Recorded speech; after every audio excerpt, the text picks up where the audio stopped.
السلام علیکم ناظرین، امید کرتا ہوں کہ آپ خیر و عافیت سے ہوں گے۔ آپ دیکھ رہے ہیں ٹاک آف اسلام اور میں ہوں آپ کے ساتھ حافظ جمشید اقبال۔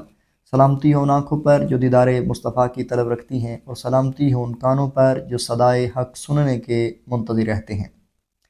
26 اگست سن 2025 کو گرفتار ہونے والے انجینئر مرزا محمد علی تاحال رہا نہ ہو سکے۔ 26 اگست سن 2025 کو انجینئر مرزا محمد علی کو 3 MPO کے تحت گرفتار کیا گیا، اور بعد میں پیکا ایکٹ کے تحت ان پر مقدمہ کا اندراج ہوا، اور بعد میں ان پر 295C کے تحت مقدمے کا اندراج ہوا، اور ان پر یہ الزام تھا کہ انہوں نے نبی کریم صلی اللہ علیہ وسلم کی ذات اقدس میں نامناسب الفاظ کا انتخاب کیا۔ اور جب یہ کیس عدالت میں پہنچا تو عدالت نے اس معاملے کو حساس نوعیت کا معاملہ سمجھتے ہوئے اسلامی نظریاتی کونسل کو بلایا اور اس پر تحقیق کرنے کا حکم دیا۔ تو اسلامی نظریاتی کونسل نے اس معاملے کو باغور دیکھا، اور دیکھنے کے بعد تو جو ہے وہ انہوں نے ایک بیان جاری کیا، اور انہوں نے انجینئر مرزا محمد علی کے ان الفاظ کو گستاخی رسول پر مبنی قرار دیا۔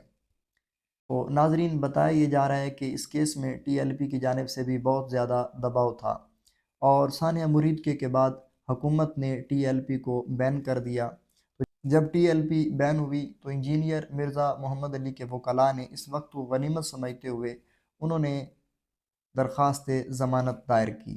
ان کا خیال تھا کہ جیسے سن 2020 میں انجینئر مرزا محمد علی گرفتار ہوئے تھے تو درخواست ضمانت دائر کی گئی تھی، جو ان کی درخواست ضمانت منظور ہو گئی تھی، اسی طرح انہوں نے اس بار بھی جو ہے وہ درخواست ضمانت دائر کی اس وقت کو غنیمت سمجھتے ہوئے، لیکن اس بار جو ہے وہ ان کی درخواست ضمانت مسترد کر دی گئی ہے۔